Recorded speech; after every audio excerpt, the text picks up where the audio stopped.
Então, a aula começa a ser gravada e a gente a falar sobre o princípio do processo penal, tá certo? E dando sequência às aulas anteriores, a gente, né, vai começar sobre, né, então assim, a gente já na última aula falamos sobre princípios, né, da presunção de inocência, depois falamos sobre defesa, vimos também, né, a parte do princípio do contraditório, falamos sobre o princípio da não autoincriminação, ou também chamado nemo tenetur si detegere, né, no ponto do princípio da não autoincriminação e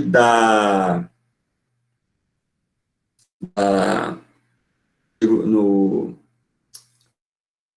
fila, né, que já foi atualizada para vocês, né, a gente poder também incluir na questão da discussão do texto, especialmente o texto do Luiz Eduardo Soares, o tópico relacionado à condução coercitiva obrigatória para interrogatório, né, que é um tópico importante de comentar, porque o Supremo Tribunal Federal entendeu que é inconstitucional a condução coercitiva para interrogatório, né, e esse é um dos pontos que ele coloca como, né, a ser questionado, né, no tange à observância do devido processo penal, do devido processo legal no processo que ele menciona do ex-presidente Lula, né, que é um outro ponto, que ao tempo em que a condução coercitiva foi feita, não havia ainda essa decisão do Supremo, muito embora ela tenha sido amplamente questionada por diversos doutrinadores e juristas naquele tempo, né, até porque o ex-presidente não havia sido convidado para notificado, para prestar um depoimento, e foi conduzido coercitivamente daquela maneira, né, então foi um outro ponto que também poderia ser objeto de debate, né, que eu não vi ninguém falando sobre isso. Sobre o princípio da inadmissibilidade de provas ilícitas, a gente também começou a falar, na verdade, acho que a gente até já falou tudo que deveria ser falado no âmbito do 7º período, né, a gente vai aprofundar esse princípio, o estudo desse princípio e as teorias de inadmissibilidade de provas, como envenenada, a teoria do encontro fortuito de provas, no 8º período. Então, por hora, a gente segue a temática e vamos falar sobre o princípio da duração do processo. Vejam que o princípio da duração razoável do processo também tem previsão constitucional no artigo 5º, inciso 78 da Constituição.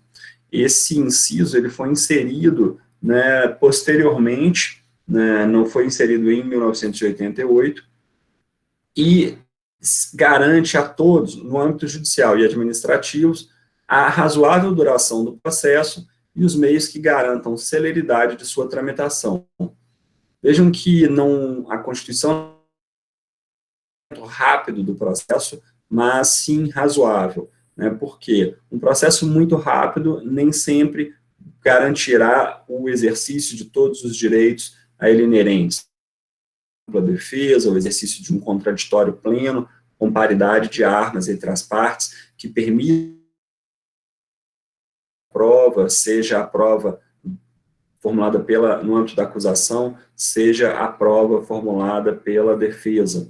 Então, o processo ele não tem que ser rápido, ter uma duração razoável. E onde se busca essa razoabilidade? Quais são os critérios definidos para se dizer se um processo está ou não tramitando dentro de um tempo razoável?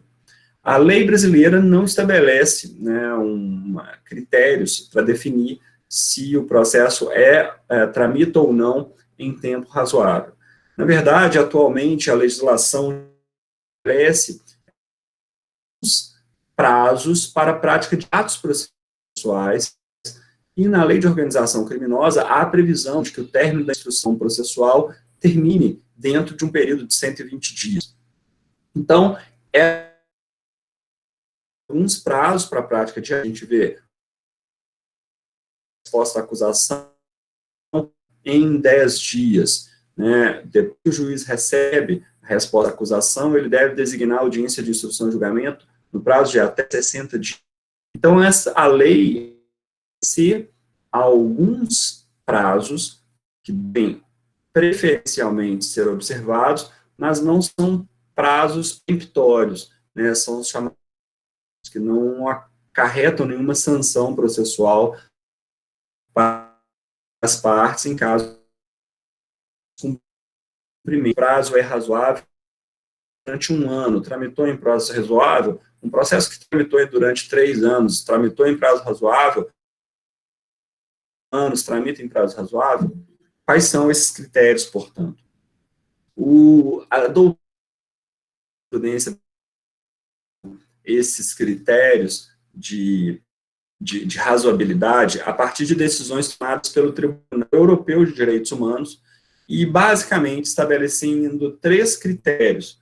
O primeiro dele diz respeito à complexidade da causa, né? Então, a complexidade da causa será, né, o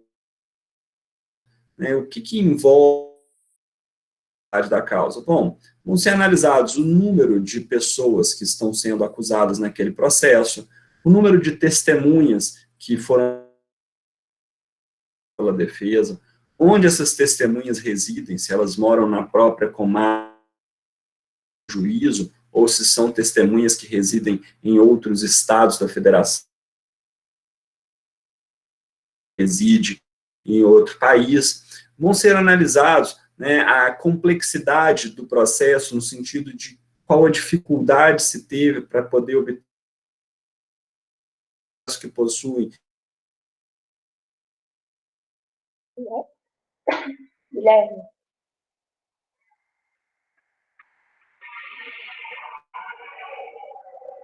Alargamento do prazo para as práticas dos atos processuais. Então, basicamente, o primeiro critério analisado é a questão da complexidade da causa. Diga.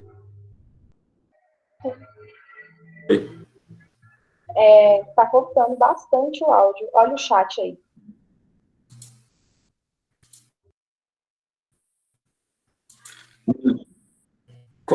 Como é que é? Desculpa. O áudio, a gente não está conseguindo ouvir. Tá.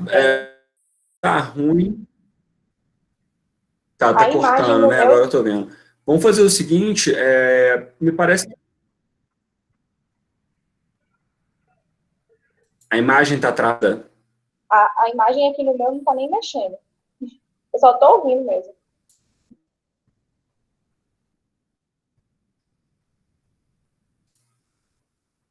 Vocês estão me ouvindo bem ou não?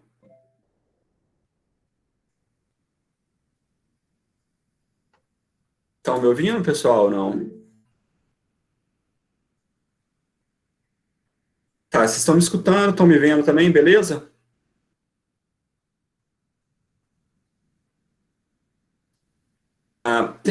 Parece que está todo mundo com o microfone desligado, não tem ninguém com a câmera, enfim, talvez seja um problema de internet mesmo, né, para variar.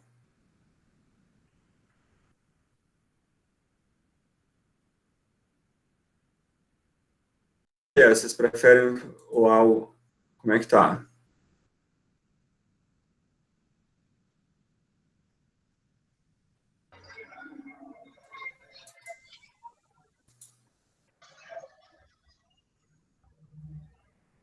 Eu não estou ouvindo nada. Assim, para mim está travando bastante, tanto a imagem quanto o áudio. Tá travando? Isso. Bom, vamos voltar, vamos ver se funciona, beleza? Não sei se melhora assim para uma mudança.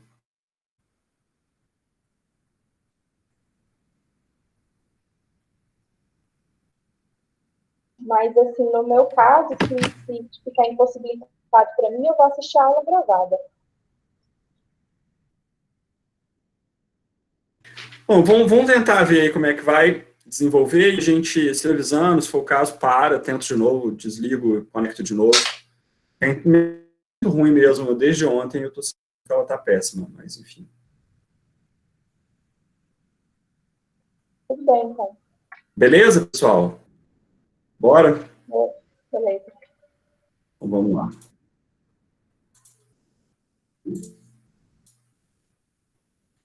Bom, então, sobre o princípio da duração razoável do processo, então, a gente tem esses critérios, né, envolvendo definir se é razoável ou não. O primeiro deles diz respeito à idade da causa, né, e aí a gente já falou alguns pontos que envolvem o entendimento sobre essa complexidade. O segundo ponto diz respeito ao comportamento das partes. Para saber se o processo está ou não, será que ponto, né, que as partes estão comportando conforme as previsões legais. Até que ponto que o réu está mesmo apresentando a sua defesa, a sua resposta à acusação no prazo, né, fixado pelo juiz, até que ponto que a acusação, por sua vez, também está praticando os atos dentro dos prazos legais, né, e o comportamento dos órgãos estatais, notadamente, né, o comportamento do Poder Judiciário, né, como é que a Secretaria do Juízo está, né, movimentando esse processo, juntada de petições, expedição de cartas de intimação, expedição de notificações, designação da data da audiência. Então, são 3 os fatores, né, que devem ser analisados para definir se o processo está ou não tramitando em prazo razoável. Bom, professor, mas o processo não tramitar em prazo razoável, o que isso significa? Né, isso implica na nulidade do processo? Não necessariamente. Né, não necessariamente, e não temos notícias, em princípio, de processos que tenham sido, né, trancados ou anulados em um excesso na sua tramitação. Quais são as consequências práticas de um excesso de prazo na tramitação processual? O primeiro deles é que, caso o réu responda ao processo preso, né, um aumento arrazoado do tempo de tramitação que perdure uma prisão processual, a prisão seja relaxada em virtude do excesso de prazo. Então, quando um processo tramita por mais tempo que ele deveria e o réu está preso, ressalvada a hipótese de que esse excesso tenha sido causado pelo comportamento exclusivo da defesa, hipóteses, o juiz deverá colocar em liberdade o réu em virtude da ocorrência de um constrangimento ilegal decorrente do excesso de prazo na formação da culpa. Né? Então, esta é a consequência prática de um excesso de prazo, né, na tramitação processual, no que toca a feitos envolvendo réus presos. Mas e se o réu tiver solto, o processo demorar demais? Quais são as consequências? Bom, a ocorrer é a incidência da prescrição, da pretensão punitiva, né, mas é óbvio, a prescrição ela ocorre num prazo pré-determinado na lei, a depender do caso, né, por exemplo, crimes com penas mínimas abaixo de 1 ano, cujo prazo prescricional é de 3, podemos, numa eventualidade, vislumbrar um processo que tramitou até de uma maneira um pouco, digamos assim, em prazo razoável, mas acaba deixando a desejar no que tange a sua conclusão antes da prescrição. Óbvio que se um processo tramitar, né, tempo superior ao prazo prescricional, já resta, na minha ótica, evidente, né, que não foi razoável, é óbvio. Né? Então, se um processo de violência tramita mais de 3 anos, ainda que fosse complexo, ainda que envolvesse dificuldade, né, de ajuste na pauta, não se torna razoável, uma vez que vai, né, simplesmente, né, conseguir aplicar a lei penal. Então, obviamente, que não se poder falar que seria um processo de tramitar a pretensão punitiva prescrever. Então, a consequência prática seria, sim, o relaxamento da prisão no caso de réus presos, tá certo? Existe uma decisão do STJ, a gente até vai ver, vai falar sobre ela um pouco mais à frente, né, que ela de um inquérito tramitou por mais de 7 anos sem dos indícios de autoria e de materialidade do crime. Né? Então, o tribunal, o STJ, mandou trancar essa investigação em virtude de um excesso na situação, um excesso de prazo de tramitação. Lembramos que inquérito policial não é, a gente fala em duração razoável do processo, né, a gente não está falando aí de inquérito policial, embora essa decisão do STJ que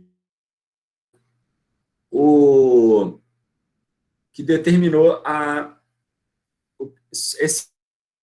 é o que isso? Samília, que você me mandou aqui, só para eu ver aqui.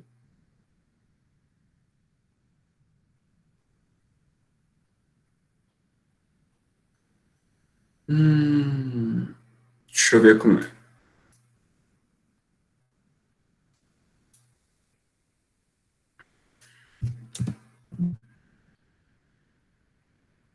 Ver como é que eu vou fazer aqui, então, para poder conseguir.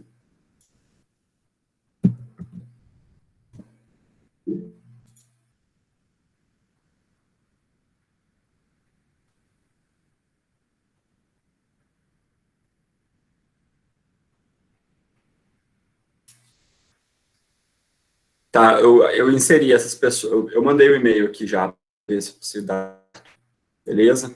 Se alguém mais estiver precisando aí também.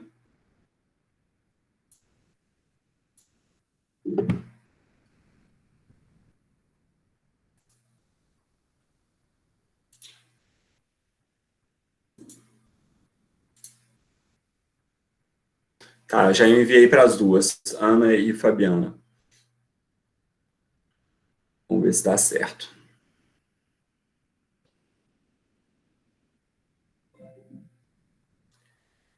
Então, são esses critérios que vão definir a questão da razoabilidade. Né? Então, a gente lembra, antes de colocar ainda sobre razoabilidade e excesso de prazo na formação da culpa, é que existe uma súmula do STJ, agora de cabeça eu não estou me recordando o número, que não há que se falar em excesso de prazo após o término da instrução.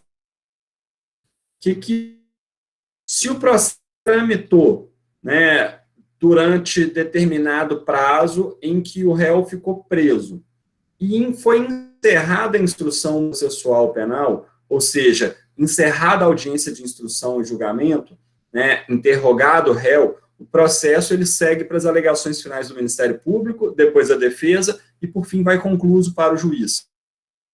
A Jota tem uma dizendo que, encerrada a instrução, não se fala em excesso de prazo na formação da culpa. Então, esse tempo que o processo demora entre o término da instrução e a conclusão e a publicação não seria contado para fins de se constatar ou não um excesso de prazo. Então, o excesso de prazo ele só existiria até o término. Então, são esses os tópicos principais da questão da do processo. Um outro princípio que é de extrema importância, né, no nosso para garantia do devido processo legal é o princípio, né? O princípio do juiz natural, ele busca, né, ele garante que todo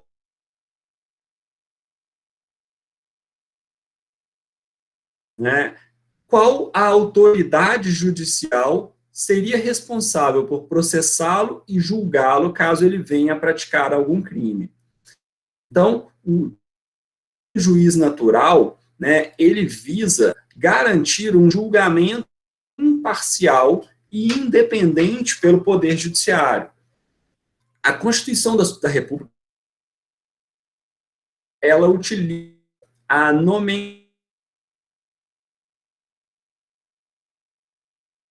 da conjugação de dois incisos do artigo 5º, o inciso 37, que fala que não haverá juízo ou tribunal de exceção, e o inciso 53, que fala que ninguém será processado nem sentenciado, senão pela autoridade competente. No que tange ao processo dos crimes dolosos contra a vida, a Constituição garantia fundamental a competência do júri para estes julgamentos. Então, os crimes dolosos contra a vida, eles serão processados e julgados perante o tribunal do júri. A garantia do juiz natural, né, ou seja, o direito, né, que a pessoa tem de saber qual será o juízo competente para processar o julgado, ela também tem previsão na Convenção Americana de Direitos Humanos, tá certo? Pacto de São José da Costa Rica, né, que fala de maneira expressa o direito das pessoas de serem julgadas por um juiz ou tribunal competente, independente e imparcial. Pois bem, então, o que quer dizer, né, um não haver juízo ou tribunal de exceção?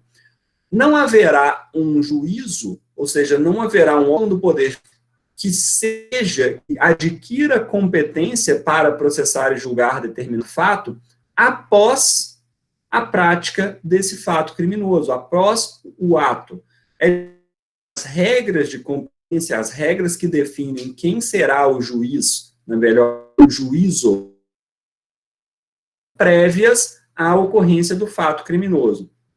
O tribunal de exceção, portanto, é aquele tribunal criado pós-factum para processar, julgar aquele fato determinado. Então, o sujeito pratica determinado crime e depois se cria um órgão do Poder Judiciário com competência para processá-lo e julgá-lo. Então, tribunal de exceção é justamente aquele juízo ou tribunal criado pós-factum para processar e julgar aquele fato já ocorrido. A Constituição nos garante que, antes mesmo de eu praticar um crime, eu tenho direito de saber qual é o juízo competente. Eu sei que se eu resolver amanhã matar alguém aqui na cidade de Montes Claros, eu serei processado perante a vara do tribunal do júri, né, que será responsável também pelo meu julgamento. Eu sei que se eu praticar este crime de homicídio na comarca de Januária, eu vou ser processado pelo juiz competente para processo da vara do tribunal do júri da comarca de Januária. Por outro lado, eu sei que se eu roubar um veículo aqui em Montes Claros, levar esse veículo até Pirapora, lá em Pirapora, eu, usando desse veículo, cometer um latrocínio e outro veículo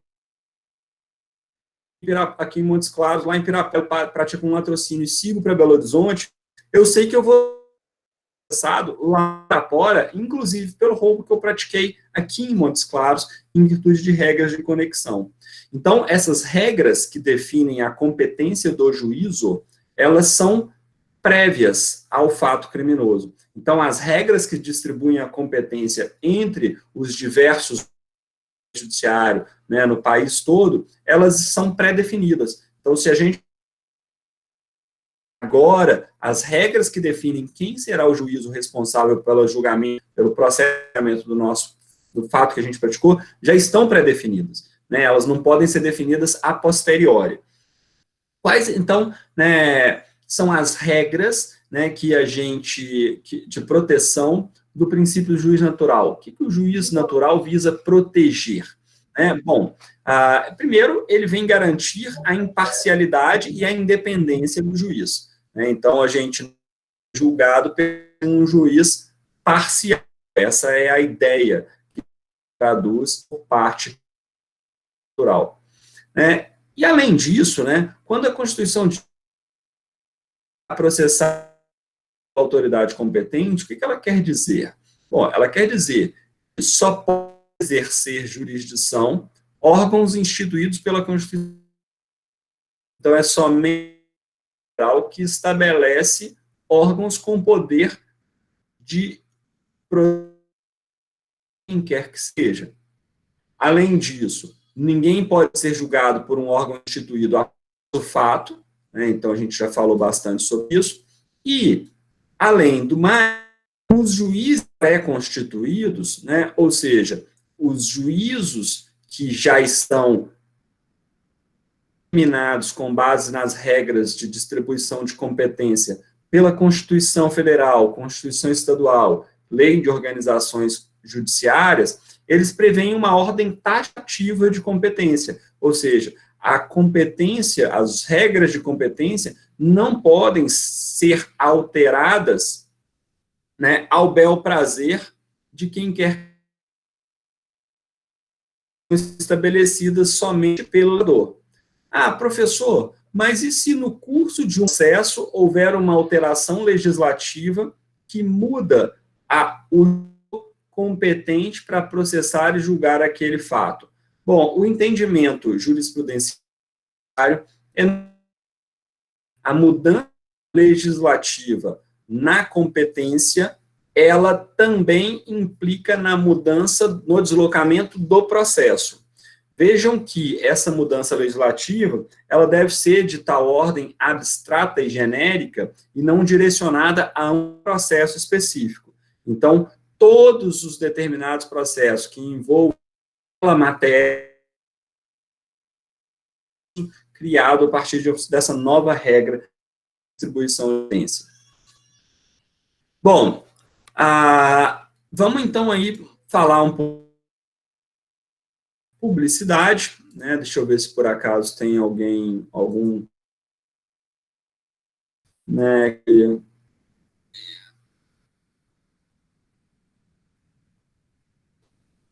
Tá, peraí, vou chamar o Eric aqui.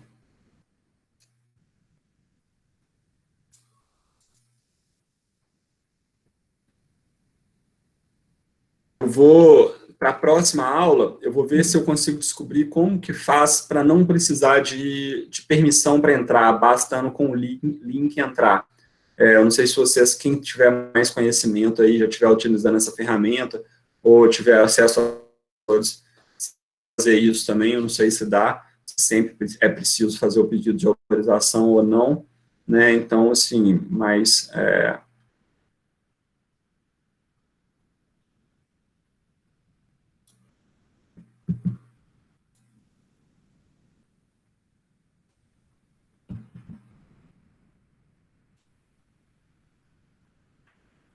Beleza.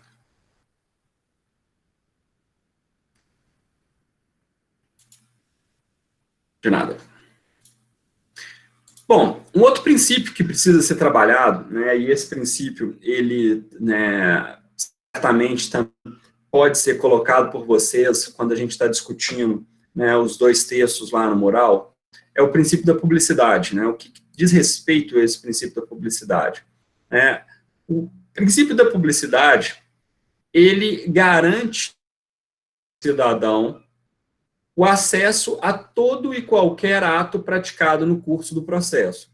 Então, pelo princípio da publicidade, cuja previsão constitucional está no artigo 5º, né, incisos 38, mas, e especialmente no artigo 93, inciso 9 da os julgamentos dos órgãos do Poder Judiciário serão públicos e fundamentadas todas as decisões para a presença em determinados atos, as próprias partes e a seus advogados, estes em casos nos quais a preservação do direito à intimidade, né, do interessado no sigilo não prejudica o interesse público.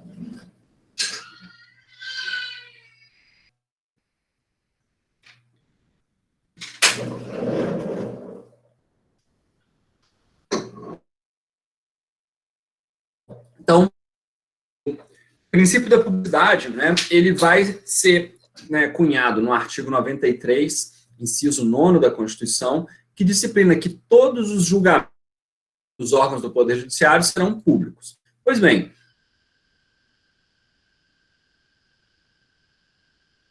garantir a transparência da atividade jurisdicional permitir que todas as pessoas possam fiscalizar a atividade do Poder Judiciário. Então, um processo público permite que os demais cidadãos verifiquem se o Poder Judiciário está, de fato, tratando as pessoas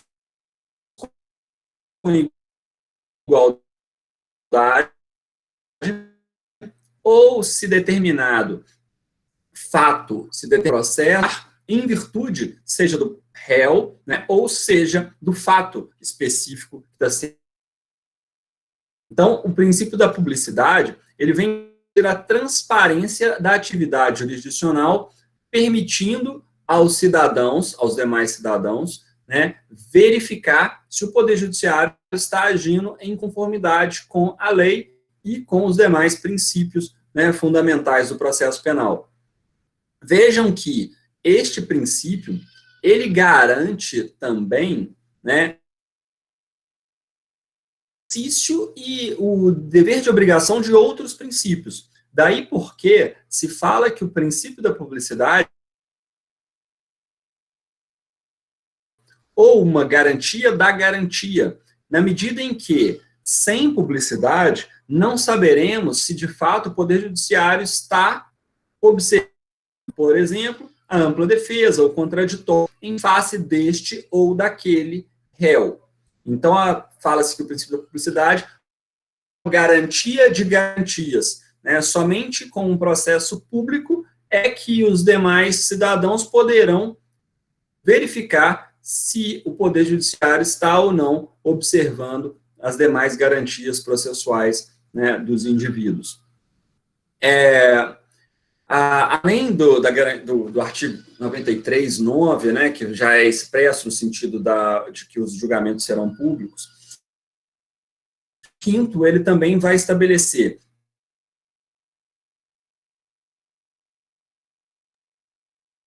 ou o interesse social ou exigirem. Então, quando a gente pode falar em sigilo ou restrição da publicidade? Quando, primeiro, uma lei determinada, é preciso que haja uma lei que autorize a restrição da publicidade, e esta lei deve ser fundamentada na defesa da intimidade ou no interesse social, né? Portanto, exemplo de lei que restringe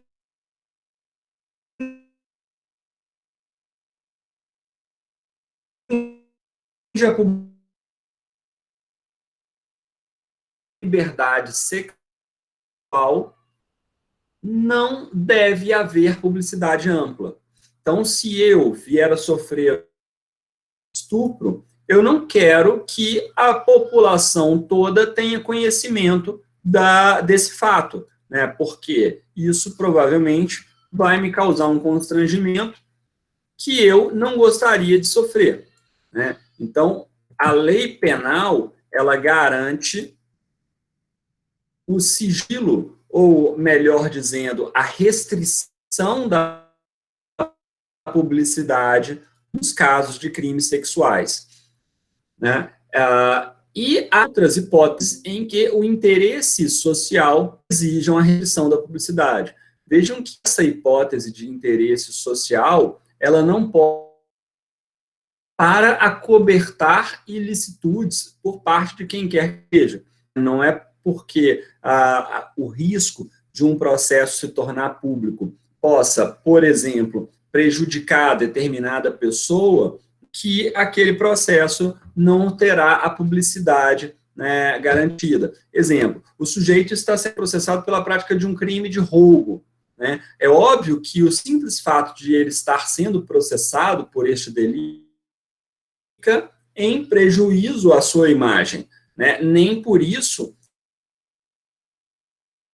do processo, evitando-se que as pessoas tomem ciência, né, desse processo contra a sua pessoa. Fala-se, portanto, né, em publicidade ampla ou publicidade popular, plena absoluta, aqueles atos praticados perante o público. Então, essa é a regra. A regra é que todo processo tem publicidade ampla. E a exceção é a chamada publicidade restrita, também chamada de segredo de justiça. Então, a publicidade restrita, ela é também conceituada como segredo de justiça. Veja que, em caso de segredo de justiça, essa publicidade ela vai ficar limitada às partes e aos seus procuradores. Em hipótese alguma, é possível negar às partes o direito. Então, não pode ser privado de conhecer atos do seu próprio processo. Ah, professor, mas eu ouvi falar que existem hipóteses de oitiva de depoimento de testemunhas, nos quais a qualificação da testemunha não informada ao réu.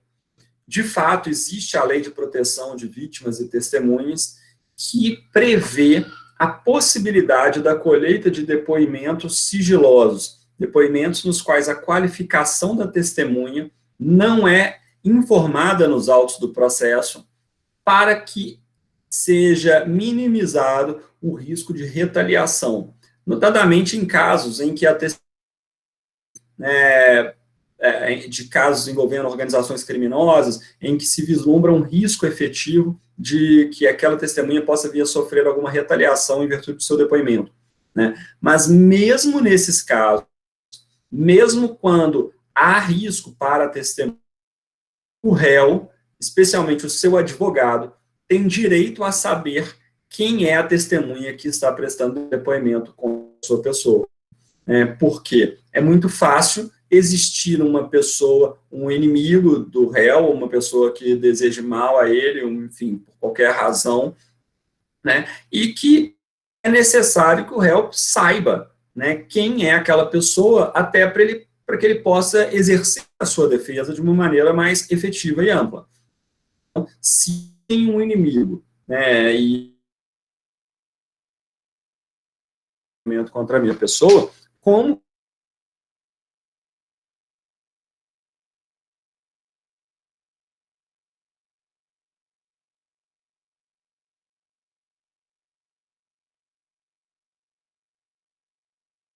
em face do próprio réu e do seu advogado.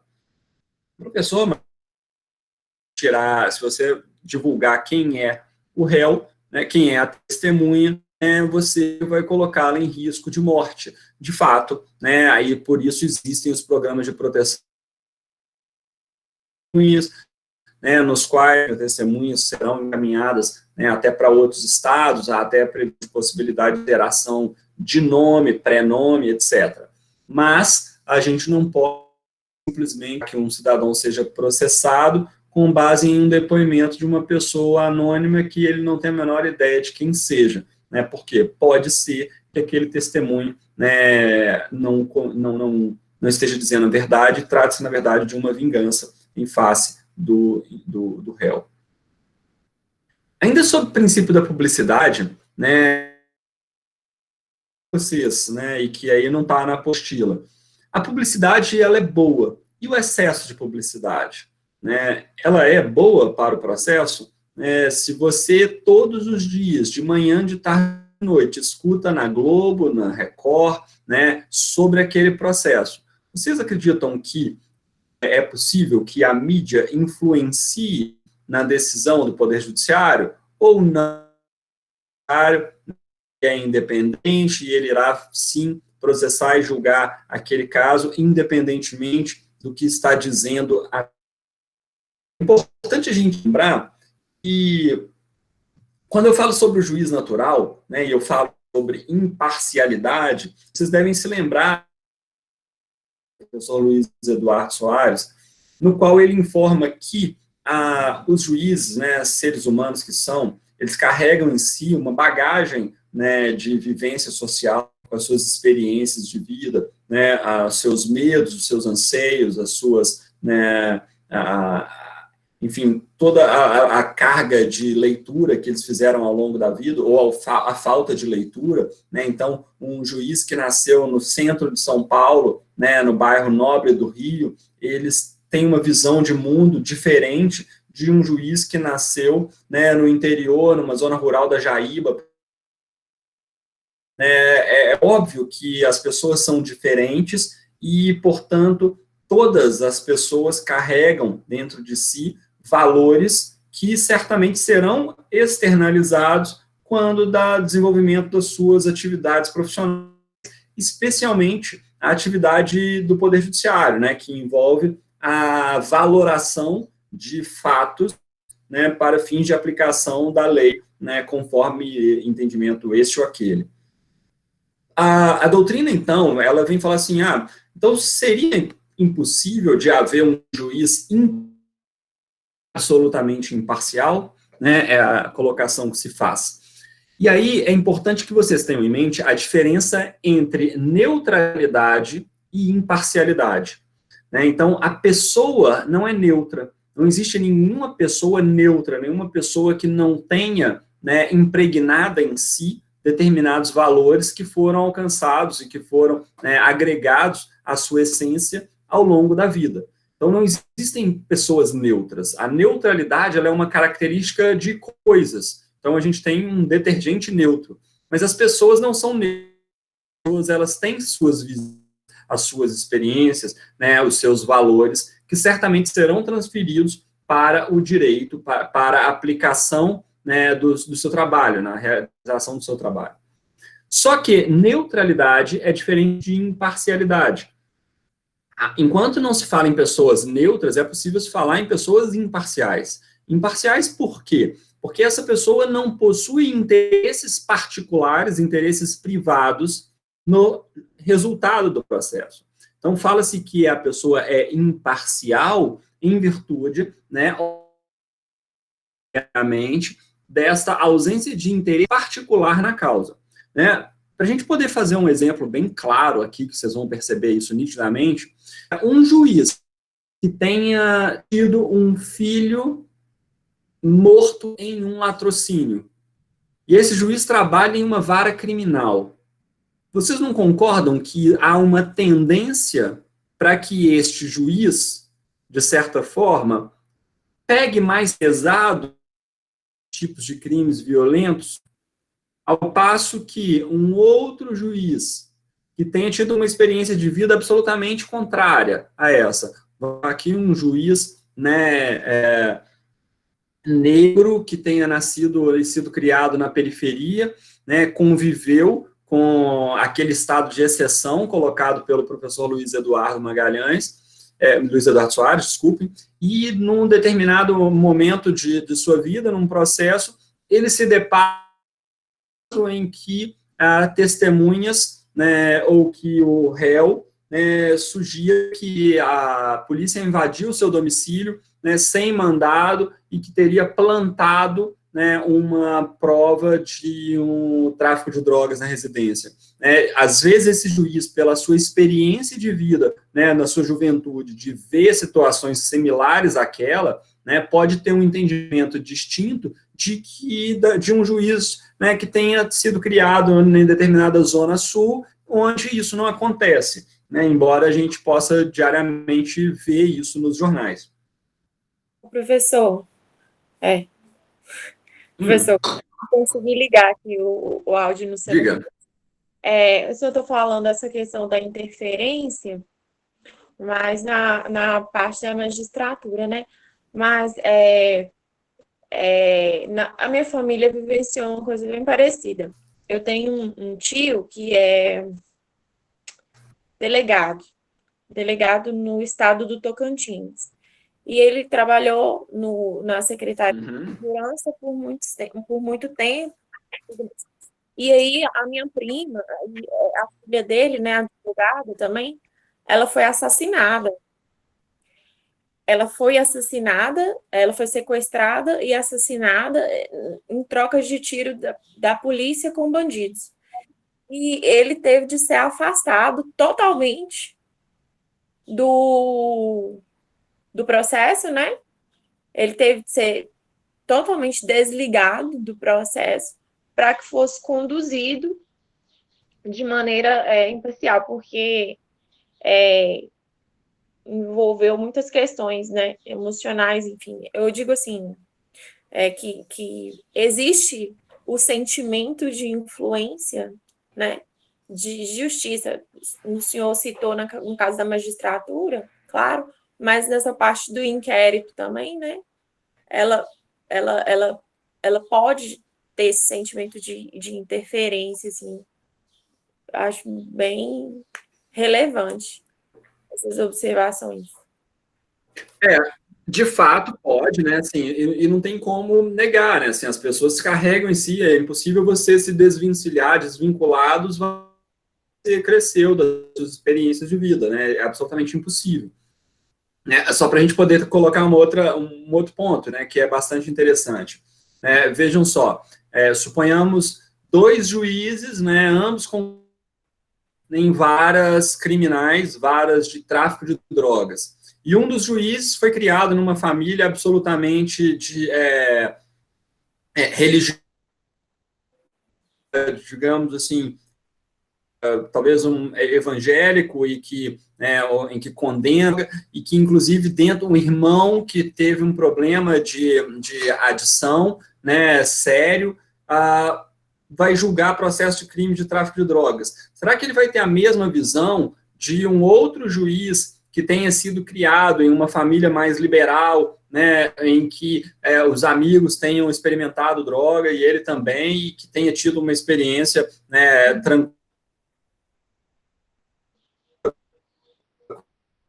com a troca, você sabe que haverá respostas diferentes, né? Então, é preciso diferenciar a neutralidade da imparcialidade. A imparcialidade diz respeito ao interesse privado na causa, um interesse pessoal, tá certo? Então, esta parcialidade é que ela é inadmissível, né? Então, os juízes devem ser imparciais no sentido de que eles não devem possuir interesse privados nos julgamentos dos quais participam. Mas é impossível, né, termos juízes neutros, juízes que não tenham, né, qualquer prévia valoração sobre os fatos que eles vão julgar, né? Então, esses dias eu estava assistindo acho que era um documentáriozinho ou uma live dessas, enfim, hoje em dia está tudo cheio de live, né? Mas e eu acho que quem estava na live era como é que chama? Rubens Casara, não sei se vocês já ouviram falar dele. Acho que eu até coloquei um texto dele aí esses dias. Mas e ele colocava que tinha um determinado desembargador do tribunal, eu acho que é de São Paulo, agora eu não me lembro, mas que ele era extremamente rigoroso com crimes sexuais. Né, ele dava penas extremamente altas para crimes de natureza sexual e fazia discursos contra os crimes sexuais, etc. E fato é que um belo dia ele foi flagrado, né, parece que sem roupa, né, numa situação de assédio sexual contra uma funcionária. Né, inclusive, parece que ele foi até afastado da magistratura por isso.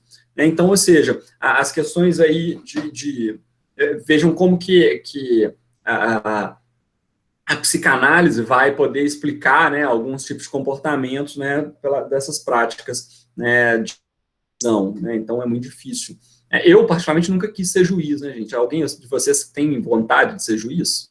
Né? Ser juiz é um negócio complicado, né, você julgar as demais por fatos, né, que nem sempre a gente consegue definir realmente como ele aconteceu. Bom, vamos dando sequência aí Oi? Não, é que, assim, qualquer tipo de interferência do magistrado, qualquer tipo de interferência pessoal do magistrado é considerado suspeição ou é só os que estão elencados mesmo no próximo. Como é que é? Não entendi.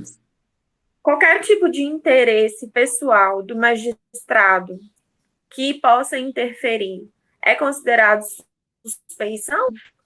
Ou a gente deve observar apenas os elencados no Código de Processo, no processo penal? Não, Gabi, não é qualquer, não. Na verdade, as causas de suspeição e impedimento, elas estão previstas no Código de Processo Penal, a gente vai falar mais à frente sobre elas.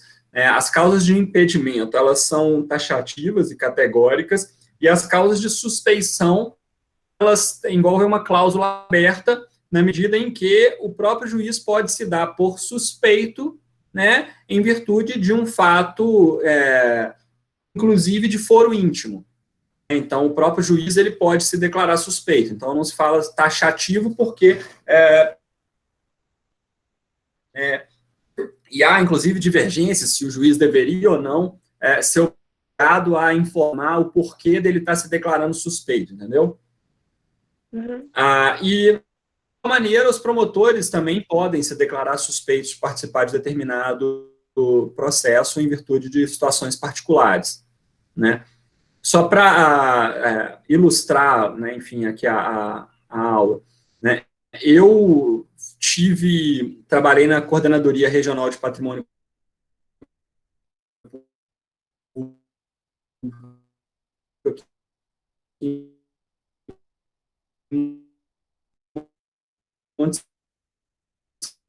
claro, ex-prefeitos na região, uma delas envolvia o isso. Fato é que meu irmão, que não mora aqui no Brasil, meu irmão mora em Cuba hoje, e à época ele morava em Barcelona, ele começou a namorar uma menina, e a menina, ela é sobrinha do Rui, né, e começou a namorar ela, ele conheceu ela lá na Espanha e tudo, e se casaram, né, e se casaram, no casamento o Rui estava lá, os processos do Rui que vieram para mim, eu falei, olha, eu não vou mais trabalhar nesses processos, porque se eu pedir aqui para poder, vamos supor, condenar o Rui, eu posso gerar um problema na família. E se, por outro lado, se eu pedir para absolvê-lo, haverá um monte de gente que vai falar, tá vendo, mas o irmão dele é sobrinha do Rui e tal, por isso que está pedindo para absolver. Nem trabalhar nesses processos, tá certo? Então, eu me declarei suspeito, né, por quê? Para preservar não só a imagem, a minha, especialmente a imagem do Ministério Público, porque se eu pedisse absolvição porque entendia que de fato não havia prova suficiente, que haveria quem dissesse que eu pedi a absolvição pelo fato de que o meu irmão é casado com a sobrinha dele, né? Então, enfim, então é preciso, né, a gente estar sempre atento a esse tipo de situação para não dar margem, né, para duvidar da nossa credibilidade, da nossa imparcialidade no trabalho, tá certo?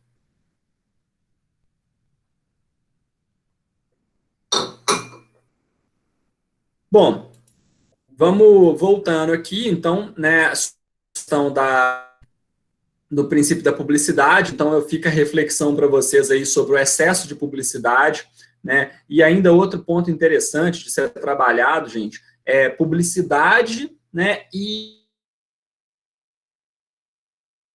que a publicidade, né, o excesso de publicidade viola a presunção de inocência, ponto que é interessante ou que é lícito, né, que faça a pessoas presas em flagrante, né? Então, volta e meia a gente vê o jornal, o MGTV local, ou especialmente os programas, né, de Datena, de Alerta, etc., filmando pessoas que foram presas em flagrante e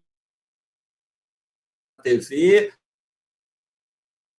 a cabeça dele para exibi-lo nas câmeras, né? E aí? E a regra de tratamento dada, né, garantida da presunção de inocência respeitada, né, ou não? Ou está havendo uma violação, né?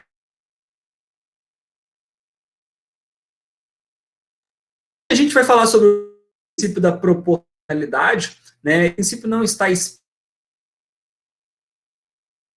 Constituição, mas a grande maioria dos autores, né, vislumbram o princípio da proporcionalidade inserido dentro do princípio do devido processo legal, né? Então, o princípio, né, a observância de todos os demais princípios, inclusive a proporcionalidade. O que seria, então, para se observar para aferir a existência de razoabilidade?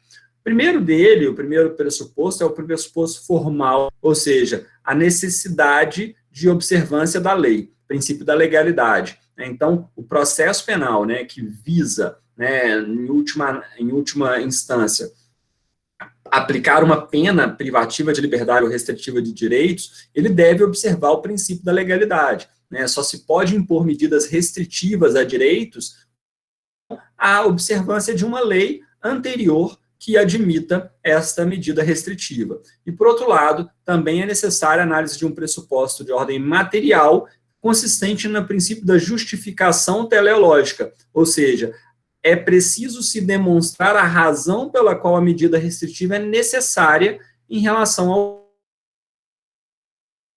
Ou seja, é preciso que a finalidade da restrição seja adequada e necessária.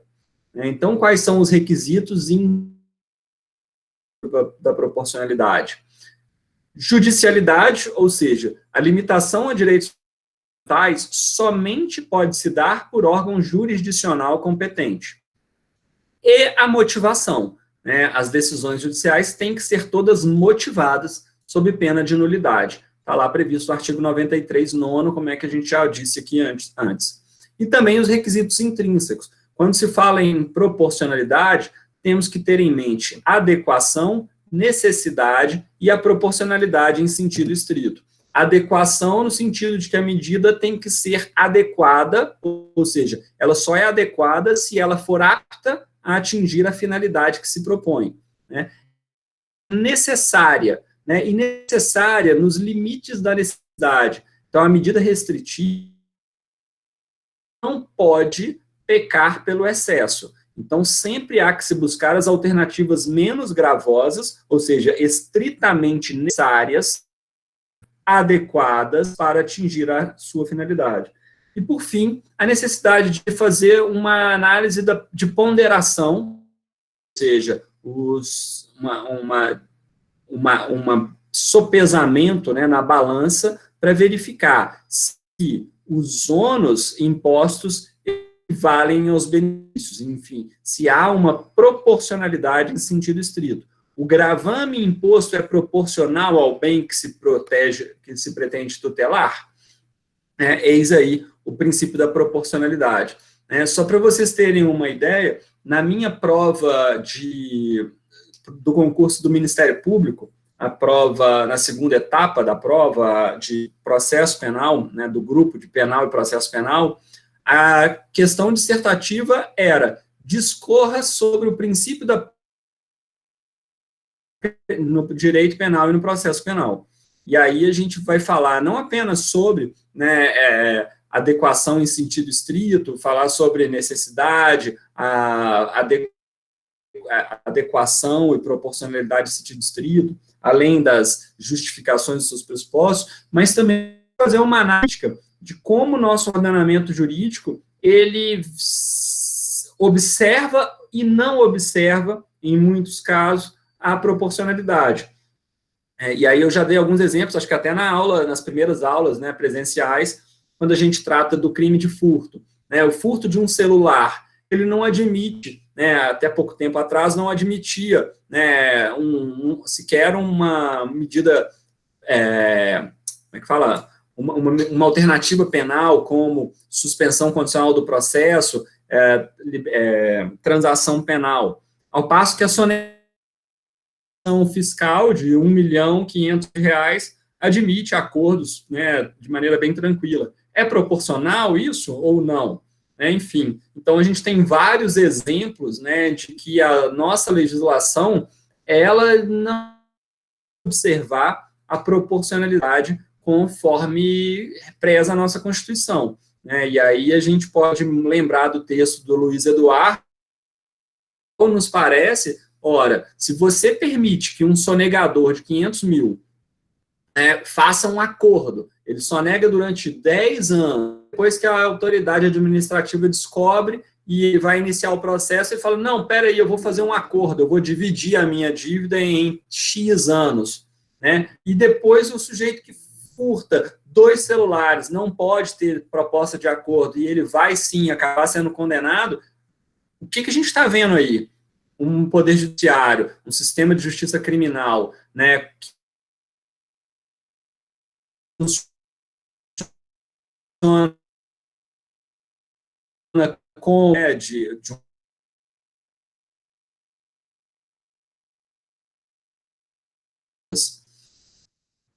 bom, então a parte de princípios está vista, né, assim, com uma certa demora. Vejam que não está inserido aqui no material, não está mencionado, né, aqui a questão do princípio do devido processo legal, tá certo? Agora, o devido processo legal, ele consiste, então, né, na observância desse conjunto de princípios. Então, todos os princípios devem ser observados, né, e regras para que se fale que o processo obedeceu ao devido processo legal.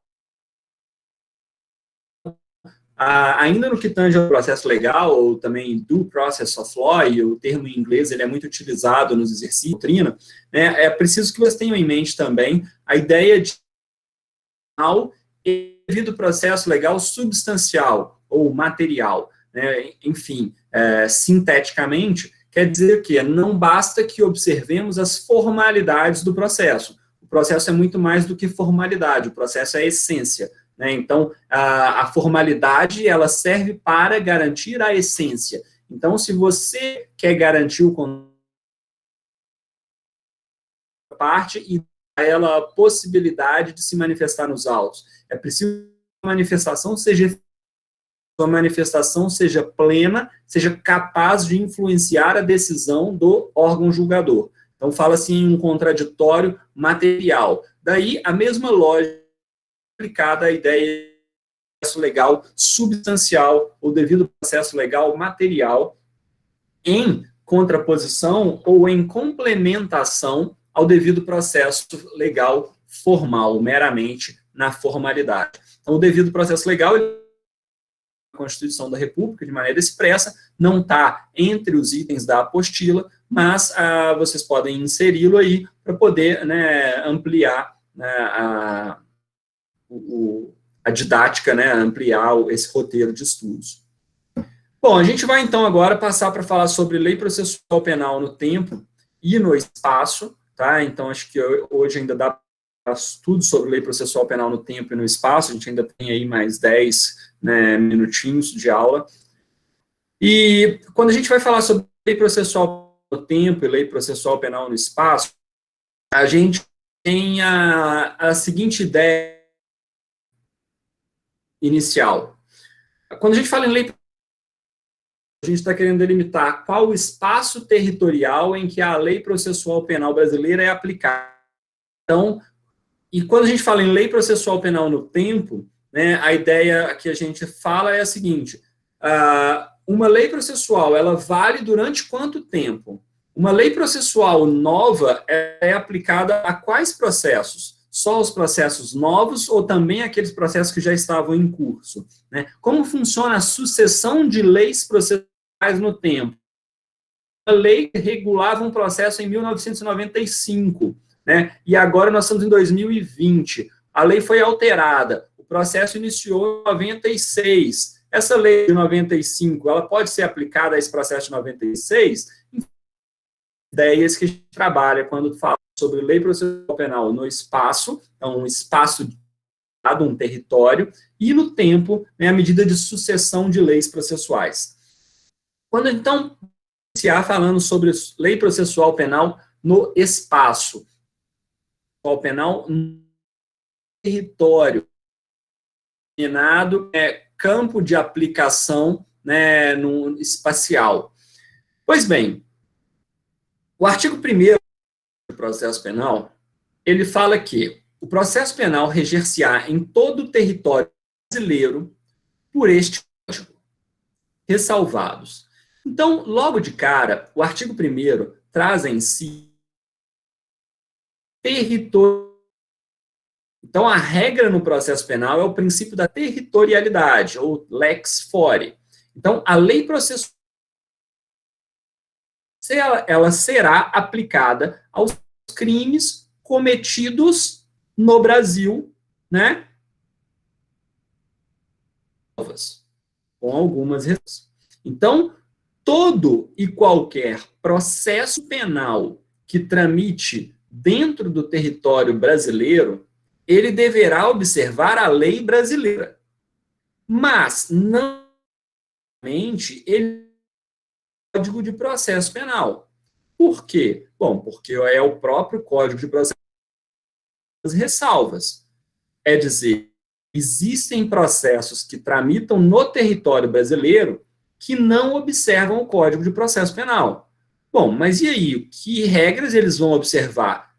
Obviamente, em virtude da soberania nacional, não se fala em aplicação de leis penais e processuais penais estrangeiras a processos que se aplicam, a processos que tramitam dentro do nosso território nacional.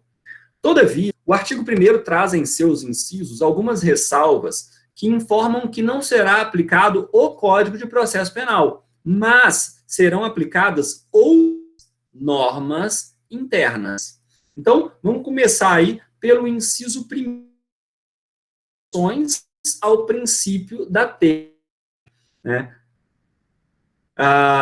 Aliás, algumas exceções aos princípios da territorialidade, no sentido de que, quando que não serão aplicadas normas de direito, quando que não serão aplicadas normas brasileiras, normas nacionais, a processos, né, que tramitem em nosso território.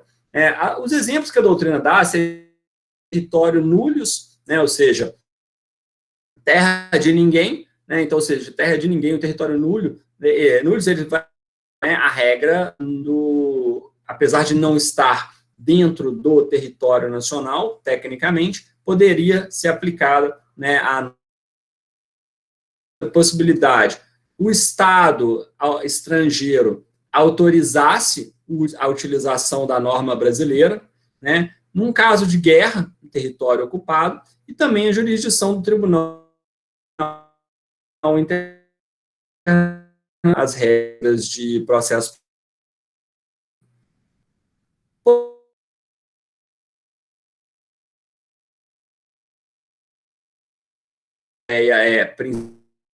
territorialidade, locus regit actum, então o local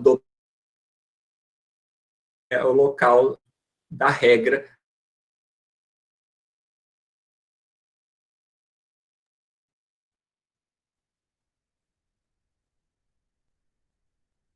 Quando que não se aplica o Código de Processo Penal? O primeiro deles ocorre nos chamados, né, quando é uma competência internacional para regular aquela matéria. Então, alguns tratados, convenções e regras de direito internacional ressalvam a aplicação do CPP. Então, o STJ já decidiu, é possível a utilização em no Brasil de informações compartilhadas por forças de acordo internacional de cooperação em matéria penal, desde cooperação judiciária internacional devidamente certificado.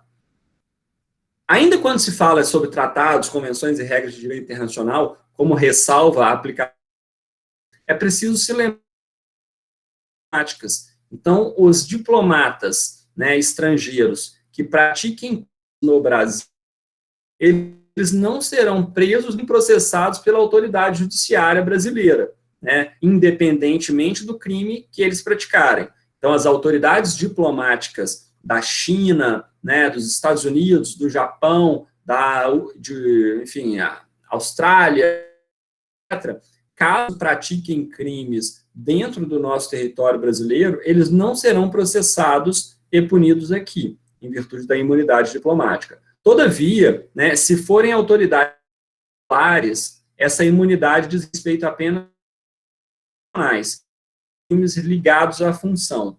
Então, digamos, um embaixador, que é um diplomata, né, enfim, e ele não que o cônsul não seja um diplomata também, mas é que a regra, ela, como em Viena, ela só estabelece para os embaixadores, né, os embaixadores.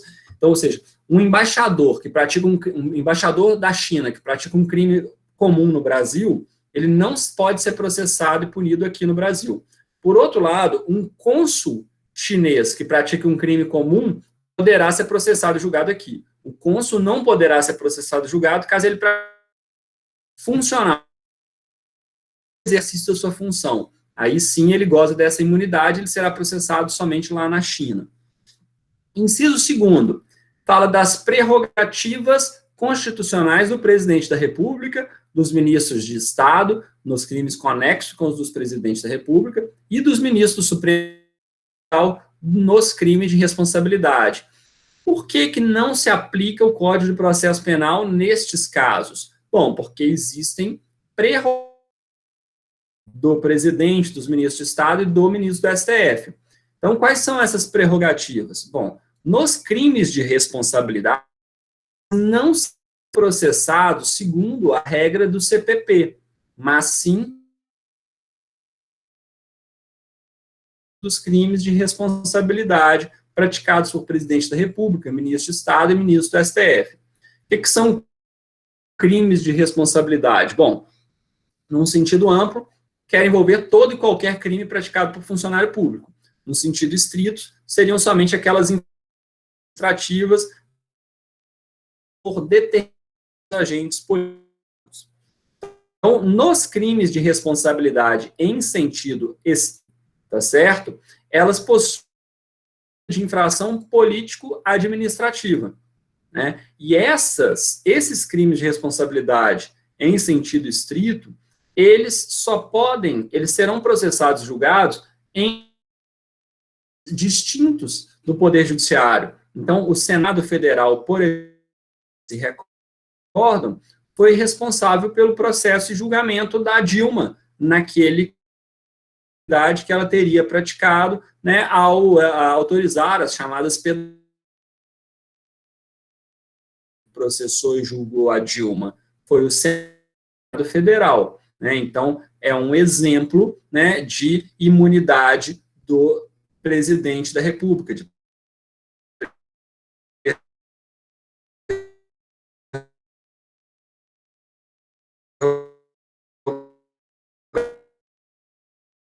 ativo do presidente da República. Vocês numa situação de recebimento de propina, não sei se vocês se lembram, né, daquela situação em que um assessor dele foi buscar um dinheiro, uma mala de 500 mil reais, depois do Joesley lá dentro do Palácio do Planalto, e vocês devem se lembrar que não foi autorizado no início do processo. Ali não era um crime de responsabilidade no sentido estrito, né, era um crime comum praticado por presidente da República, autorização do Congresso para que ele fosse processado, e essa autorização não foi dada, né, justamente por quê? Porque o presidente da República possui prerrogativas constitucionais, né, e aí se afasta a aplicação do CPP.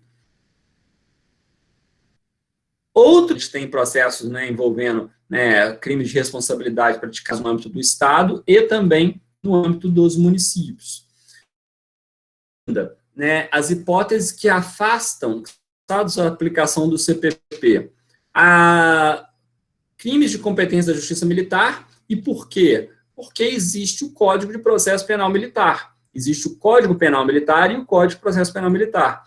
Portanto, nos crimes de competência da Justiça Militar, não se aplica o CPP em regra, na verdade o CPP vai ser aplicado subsidiariamente, então não se aplica o CPP de maneira prioritária, e sim o CPP em Código de Processo Penal Militar. Os processos de competência do Tribunal Especial, que são mencionados no inciso 4º, eles diziam respeito, né, como o Código é de 1941, ele dizia respeito a um tribunal especial que não tem mais previsão na nossa Constituição. Atualmente, sugere-se que seriam os processos de crimes de responsabilidade por governadores, né, que seriam, então, aquele procedimento, né, é outro, não é o CPP. E, por fim, afasta-se a aplicação do CPP nos processos de imprensa.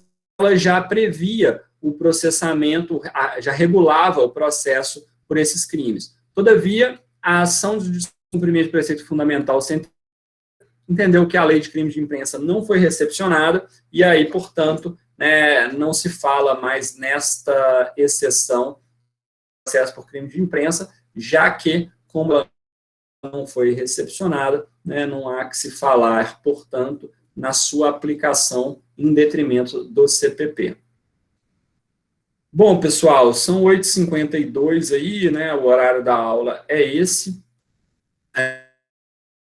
Eu tenho o 8º período daqui a pouco. De toda forma, 21 horas, tem a aula do 7º noturno, que eles pediram para fazer ao vivo também. E aí, eu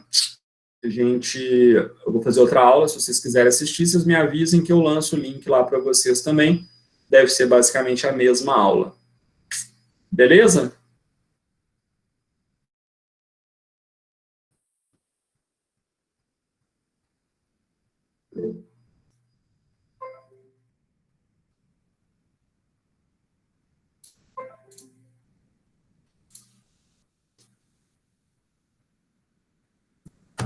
Oi, Júlia.